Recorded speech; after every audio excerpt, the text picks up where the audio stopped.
Olá, sejam todos muito bem-vindos. Estamos aqui para mais um episódio da nossa série Tome Conta de Si Mesmo. A lição de hoje é a lição 7, Controladamente.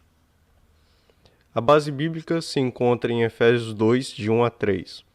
Vocês estavam mortos em suas transgressões e pecados, nos quais costumavam viver, quando seguiam a presente ordem deste mundo e o príncipe do poder do ar, o espírito que agora está atuando nos que vivem na desobediência. Anteriormente, todos nós também vivíamos entre eles, satisfazendo as vontades da nossa carne, seguindo seus desejos e pensamentos. Como os outros, éramos por natureza merecedores da ira. O que você quer ser quando crescer? Quando somos crianças, respondemos coisas como astronauta, médico de cachorro, construtor de prédios. Mas agora já precisamos começar a pensar nisso com mais seriedade. Você quer ser mesmo astronauta, veterinário ou engenheiro civil? Qual a sua motivação para isso? Quais são seus planos e projetos e, principalmente, o que ou quem tem influenciado seus pensamentos, planos e desejos? Como cristãos, nosso objetivo é sermos guiados pelo Espírito Santo e termos nossa mente submissa a Cristo.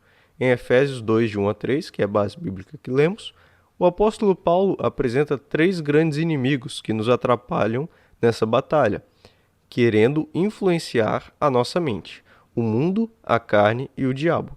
Vamos conhecê-los? Então, tópico 1, o mundo. Você já ouviu a expressão carpe diem? É uma expressão em latim que significa aproveite o dia, ou curto momento. Ela está num trecho de um poema de Horácio Flaco, onde ele convida o leitor a aproveitar o presente e usufruir intensamente o momento, sem se preocupar com o amanhã. É a mesma filosofia de vida daquele famoso filme, onde 3 amigos cantam Hakuna Matata, que significa viver sem se preocupar com os problemas, sem responsabilidades, só aproveitando a vida. Em Gálatas 6, 7 e 8, é uma passagem que vai estar contida no próximo parágrafo, então iremos ler. Não se deixe enganar, de Deus não se zomba, pois o que o homem semear, isto também colherá. Quem semeia para a sua carne, da carne colherá destruição, mas quem semeia do Espírito colherá a vida eterna. Essa passagem de Gálatas a gente já leu em uma das versões passadas, porque tudo tem uma consequência. As ações dos seus atos geram consequências. Em 1 Coríntios 10, 31, lemos: assim, quer vocês comam, bebam ou façam qualquer outra coisa, façam tudo para a glória de Deus. E ainda Filipenses 2, de 3 a 4, fala: nada façam por ambição egoísta ou por vaidade, mas humildemente considerem os outros superiores a si mesmos. Cada um cuide não somente dos seus interesses, mas também dos interesses dos outros. E agora sim o parágrafo. Essas 2 expressões retratam bem a maneira como o mundo quer influenciar nossos pensamentos e ações. Enquanto a Bíblia nos ensina que tudo o que fazemos traz consequências, como lemos em Gálatas, o mundo diz o contrário. Enquanto a Bíblia nos ensina a glorificar a Deus em todo momento, que diz em 1 Coríntios, o mundo diz para buscarmos nossa felicidade acima de tudo. Enquanto a Bíblia nos ensina a considerar o outro superior a nós mesmos, como diz em Filipenses, o mundo diz para fazer o que é melhor para si mesmo e não se preocupar com mais ninguém. E então, seus pensamentos, planos, atitudes e decisões têm sido guiados pelo que diz o mundo ou pelo que ensina a palavra? Tópico 2. A carne. Nossa própria carne também é nossa grande inimiga.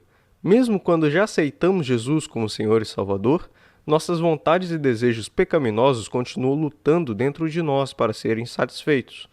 Quantas vezes as propagandas na TV ou internet nos incentivam a gastar o que não temos, para comprar o que não precisamos e para ser alguém que não somos? Leremos algumas passagens também que se encontram nos próximos parágrafos. Portanto, não se preocupem dizendo o que vamos comer, ou o que vamos beber, ou o que vamos vestir, pois os pagãos é que correm atrás dessas coisas, mas o Pai Celestial sabe que vocês precisam delas. Busquem, pois, em primeiro lugar o reino de Deus e a sua justiça, e todas essas coisas lhes serão acrescentadas. Aqui está falando um pouco sobre Deus conhecer nossas necessidades e que Ele acrescenta o que nós precisamos. que diz no 33, busquem essas coisas e Deus lhe acrescenta as demais. As demais aqui é comida e bebida e roupa, tá? Não quer dizer prosperidade financeira, não. Embora Deus possa, sim, te dar uma condição financeira boa para a sua vida, mas não é o plano dele. Até porque para que ele iria te dar tantos tesouros aqui na terra, sendo que uma hora a gente vai todo mundo morrer e nada disso vai ser levado. No Sermão do Monte, Jesus nos ensina que Deus conhece e cuida das nossas necessidades, como lemos em Mateus. Muitas vezes damos ouvido à nossa carne, que diz que precisamos sempre mais. Precisamos mais uma vez ter cuidado com a voz que ouvimos da nossa carne. Devemos ouvir o Espírito Santo que mora em nós. Gálatas 5, 17 a 26. Pois a carne deseja o que é contrário ao Espírito, e o Espírito o que é contrário à carne. Eles estão em conflito um com o outro, de modo que vocês não fazem o que desejam. Mas se vocês são guiados pelo Espírito, não estão debaixo da lei. Ora, as obras da carne são manifestas: imoralidade sexual, impureza e libertinagem, idolatria, feitiçaria, ódio, discórdia, ciúmes, ira, egoísmo, dissensões, facções e inveja, embriaguez, orgias e coisas semelhantes. Eu os advirto, como antes já os adverti, que os que praticam essas coisas não herdarão o reino de Deus. Mas o fruto do Espírito é amor, alegria, paz, paciência, amabilidade, bondade, fidelidade, mansidão e domínio próprio. Contra essas coisas não há lei. Os que pertencem a Cristo crucificaram a carne com as suas paixões e os seus desejos. Se vivemos pelo Espírito, andemos também pelo Espírito. Não sejamos presunçosos, provocando uns aos outros e tendo inveja uns dos outros. Observe que aqui é lido o fruto do Espírito, singular. Então, todas essas características do fruto do Espírito provém de um único fruto do Espírito. Então, é comum a gente ouvir pessoas falarem: eu tenho... Vamos pegar um exemplo aqui. Eu tenho muita paz, muita alegria, mas eu não tenho domínio próprio. Então, você não tem o fruto do Espírito. Porque o fruto do Espírito são todas essas coisas. Não quer dizer que cada uma dessas coisas é um fruto do Espírito. Todas elas compõem o fruto do Espírito. Aos Gálatas, Paulo narra uma guerra que acontece a todo momento dentro de nós, carne versus espírito. Eles são opostos entre si, é impossível satisfazer os dois ao mesmo tempo. Ou você alimenta a carne ou o espírito. Nós já nascemos com uma natureza pecaminosa. Nossa carne só pode produzir o que é mal, e quando deixamos a carne mandar, as consequências são desastrosas. Tópico 2.1. Não conseguimos fazer o bem, mesmo quando queremos. Paulo diz que em sua carne não habita bem nenhum, e que mesmo quando ele não quer, não consegue fazer o bem. Não podemos confiar em nós. Somente com a ajuda do Espírito Santo que habita em nós é possível viver de maneira que agrada a Deus. A passagem básica desse tópico é Romanos 5, 18 a 20.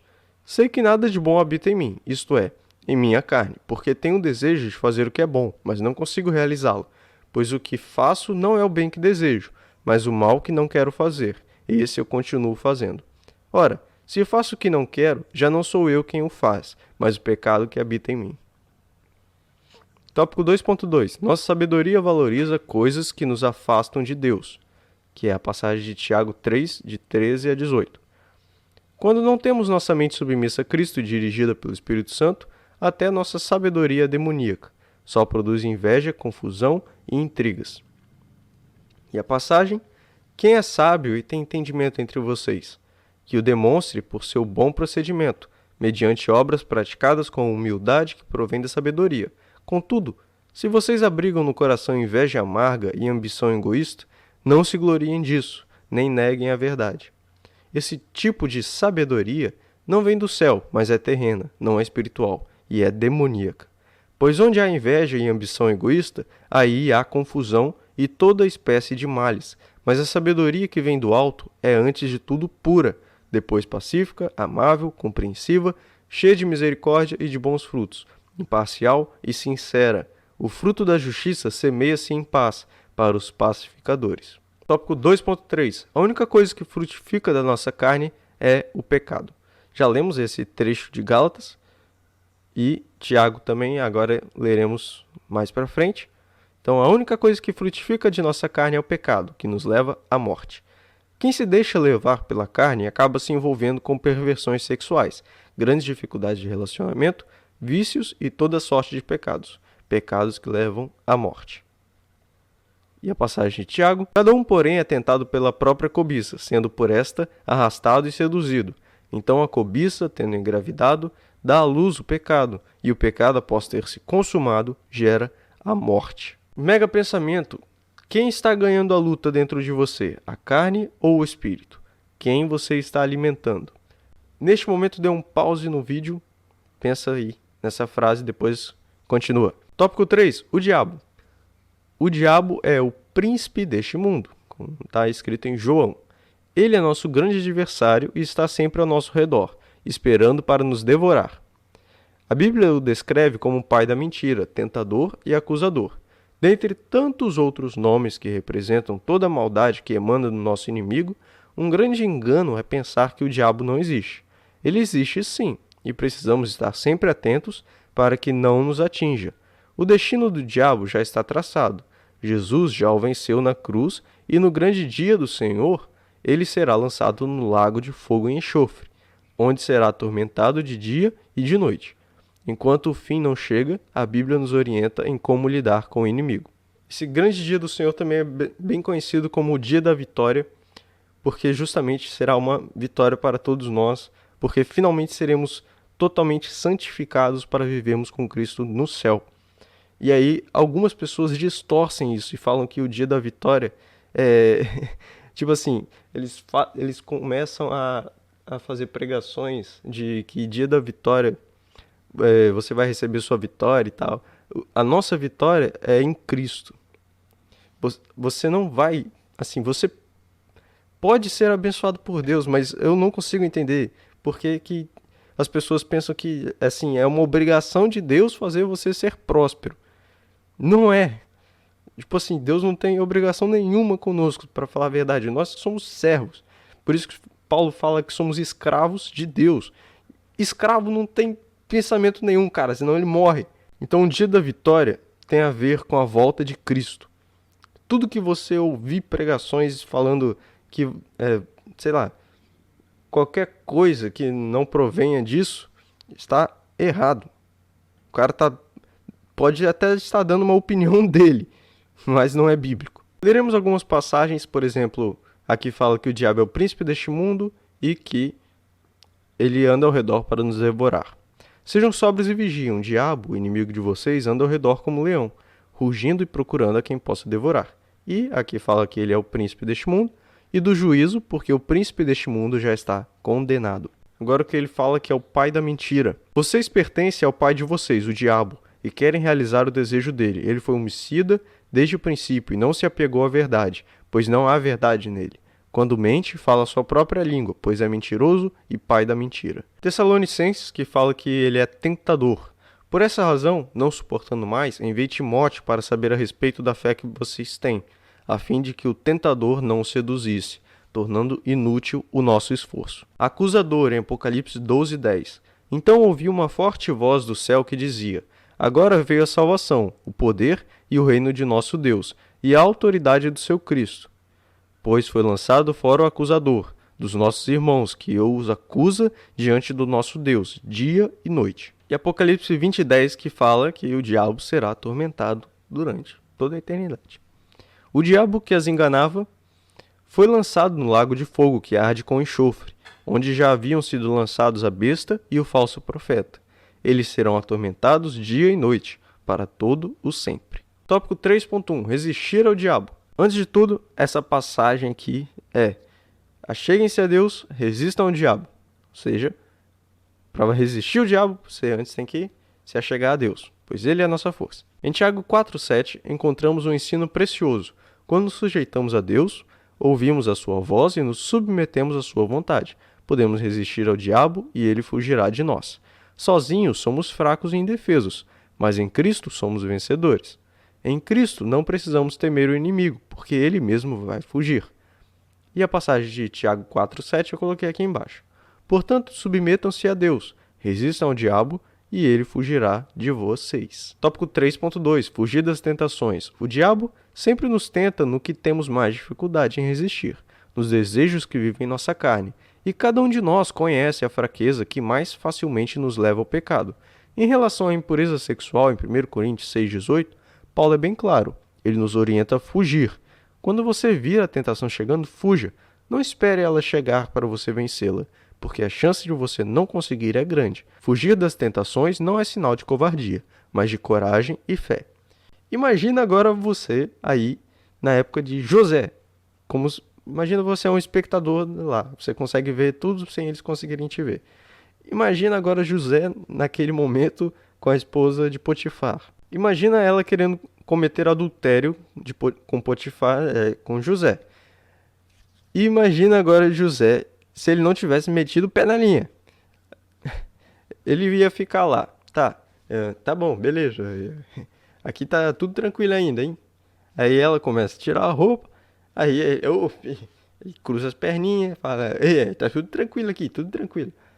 Cara, José não ficou lá pra falar, até que eu aguento e tal. José foi embora, cara. Tanto que a manta dele ficou com ela. Então, a primeira coisa a fazer é, viu a tentação, foge, cara, vai embora. Não fica esperando falar, essa parte aqui eu consigo suportar, essa aqui eu sei, hein. 1 Coríntios 6,18. Fujam da imoralidade sexual. Todos os outros pecados que alguém comete, fora do corpo os comete, mas quem peca sexualmente, peca contra o seu próprio corpo. Outro mega pensamento, o diabo é um inimigo real e poderoso, mas por meio da cruz de Cristo, podemos vencê-lo. Mega decisão. A vida cristã não é fácil. Temos 3 grandes inimigos que querem nos impedir de ter uma vida santa que agrada a Deus e nos levar ao pecado. Mas não podemos nos desanimar. Uma mente controlada pelo Espírito Santo fica protegida contra as influências do mundo, tem forças para não ceder às vontades da carne e consegue resistir ao diabo e fugir das tentações.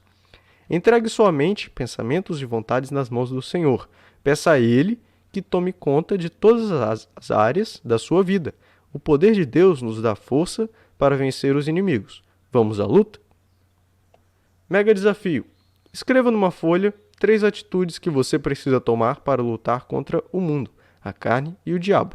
Uma atitude para cada inimigo. Ore e coloque diante de Deus cada dificuldade. Peça ajuda a Ele para conseguir incorporar essas atitudes no seu dia a dia. E essa foi a lição, eu espero que você tenha entendido. Qualquer coisa, comentários, sugestões, você pode escrever aí embaixo nos comentários. Com certeza eu ou alguma outra pessoa irá te responder com todo amor e carinho. Lembrando que hoje, 19 horas, temos a nossa transmissão. Então você é muito mais do que nosso convidado, é seu dever você ir lá, porque já está passando muito tempo que a gente está aqui nesse período de isolamento social. Então já virou uma rotina, todo mundo agora já sabe que 19 horas sai o cultozinho.